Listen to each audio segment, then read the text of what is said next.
Lèvres libres de Serpentine, podcast Slow Witchery. Alors, je vais agrémenter un peu la vidéo que je vais poster sur le tarot rigolo avec, quelques digressions sur ce sujet et déjà aussi pour vous dire que là, j'ai reçu l'accord, d'une autrice de Substack pour, traduire un article sur un sujet qui m'intéresse et qui arrivera dans les semaines à venir. Mais bon, maintenant, vous avez compris, je ne suis pas quelqu'un de pressé pour produire, donc ça arrivera, quand j'aurai le temps, l'envie et l'énergie. Donc là, je voulais vous parler, de la vidéo que je vais poster sur le tarot rigolo.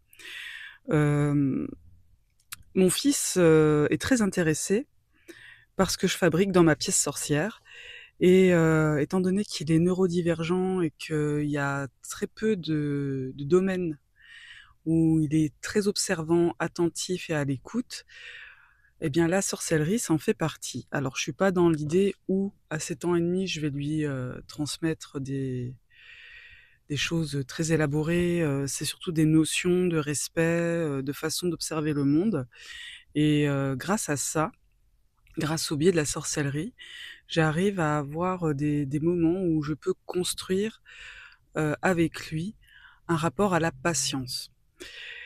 Et donc, il a du matériel maintenant, il a un petit tarot qui est une copie, du Everyday Tarot de Brigitte Esselmont qui avait été, édité il y a quelques années, donc c'est un mini tarot et je lui ai donné la version française puisque la version française, lors de sa première édition, comportait des erreurs.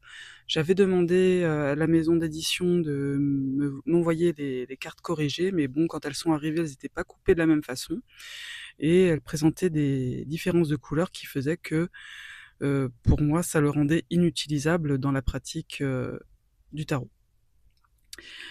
Et quand il a commencé à s'intéresser, à tout ça, j'ai, donc pris le parti de lui donner ce tarot pour qu'il se fasse un petit peu, à l'imagerie, tarot, même si c'est une imagerie très, très simplifiée.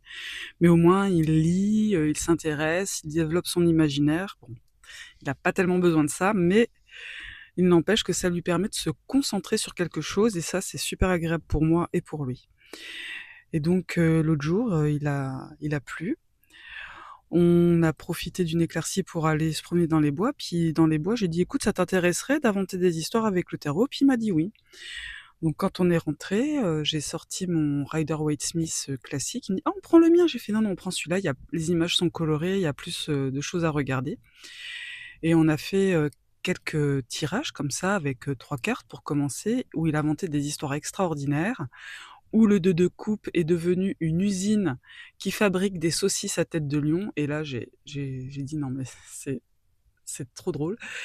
Donc je lui ai demandé: «Est-ce que tu as envie qu'on enregistre une vidéo où tu racontes une histoire?» Il me dit: «Oui» et donc c'était parti et là, c'est de me rendre compte que, Pamela Colman-Smith, c'est un génie parce que mon petit, il a tout de suite capté, certaines choses dans les cartes avec une façon tout à fait, rafraîchissante de les considérer et bon, ça nous a permis de rigoler aussi un peu et c'est là de me dire que ça peut être aussi un divertissement. C'est-à-dire qu'au départ, le tarot de Marseille, avant bon, qu'il soit vraiment dit de Marseille, c'était un jeu de salon, un jeu pour se divertir et que je pense qu'il est possible de faire «machine arrière» entre guillemets avec le Rider-Waite-Smith qui avait un but purement divinatoire où, on peut prendre ce jeu pour faire autre chose avec, un peu comme certaines auteurices, peuvent l'utiliser pour, construire des intrigues, approfondir des personnages, envisager sous un autre angle, certaines dynamiques, dans l'histoire. Et donc, nous voici en train de faire cette histoire à 6 cartes et c'était vraiment très, très sympa et je me dis que, quand on a, nos pratiques et des enfants et qu'on aimerait transmettre à nos enfants et qu'au départ, c'est peut-être un petit peu ardu, de leur faire, apprécier le tarot, c'est peut-être les laisser vivre librement le tarot et construire des histoires avec, explorer l'imagerie tarot et de trouver des symboliques nouvelles. Et même pour nous, hein, ça peut être intéressant parce qu'on se remet dans une position d'élève et de laisser les choses se dérouler naturellement. Et donc, il a fait ça et je pense qu'on pourra peut-être plus tard, en pratiquant cet exercice, cet amusement, enfin, un exercice amusant, voilà, partir sur, des dessins, des BD, parce qu'il commence à s'intéresser à la bande dessinée, à en faire lui-même et pourquoi pas, écrire plus tard, écrire des histoires, en sachant que bon, ben, mon petit garçon, il a quelques problèmes, de dyslexie et certains mots sont compliqués, mais de pouvoir prendre le stylo et écrire lui-même dans un futur plus ou moins proche ses propres histoires grâce au tarot, ça pourrait être très sympa.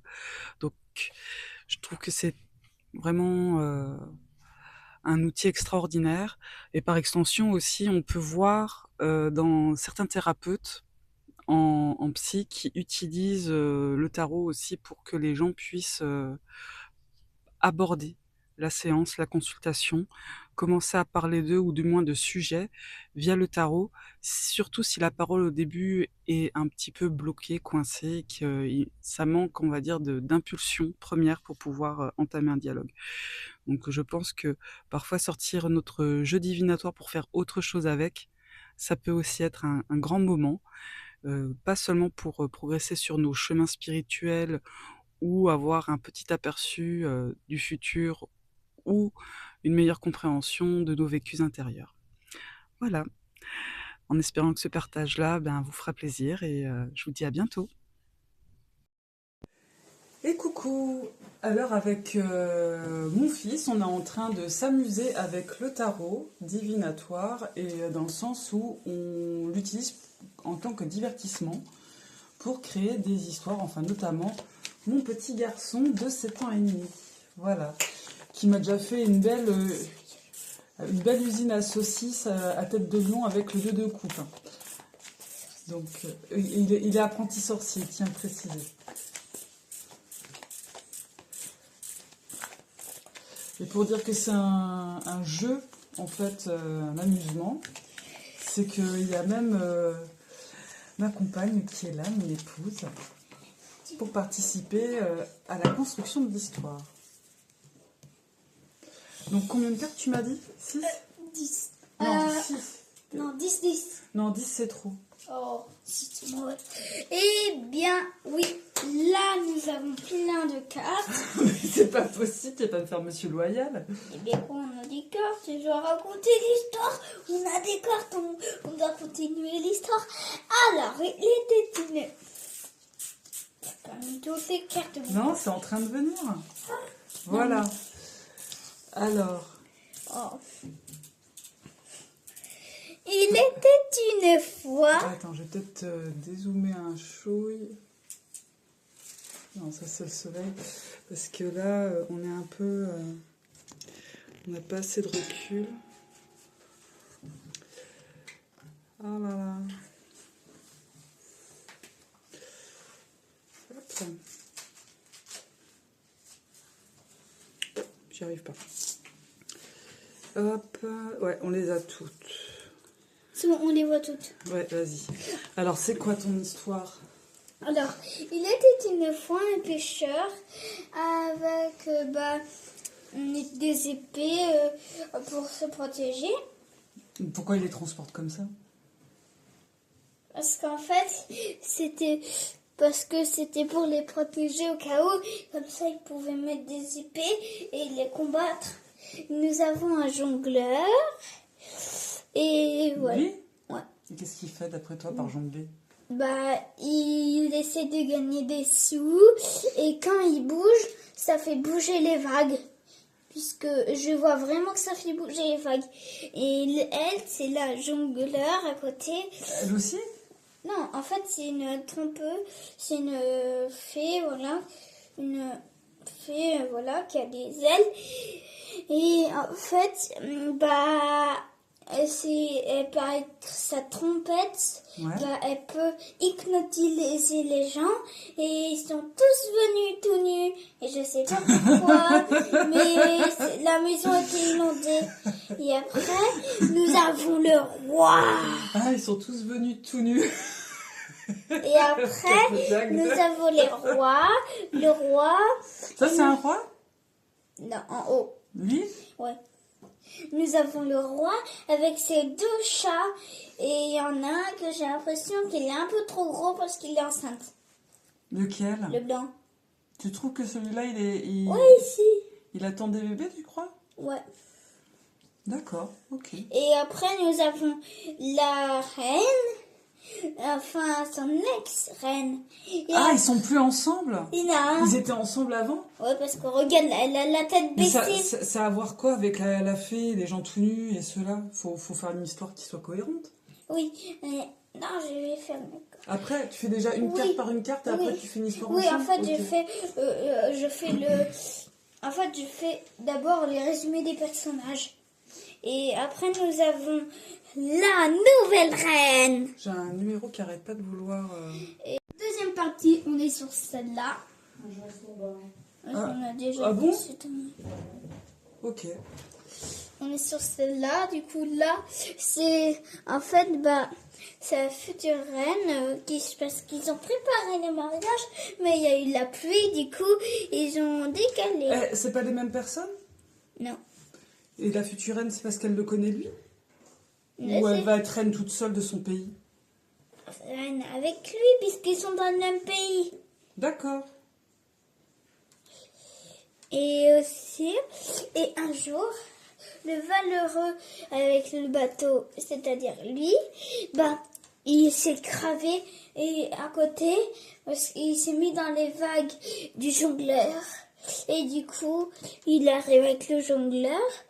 Et après, ils ont réparé leur bateau. Et après, ils ont traversé les mers. Et les tout nus étaient là. Ils ont nagé. Ils ont nagé. Ils ont nagé jusqu'à prendre le bateau.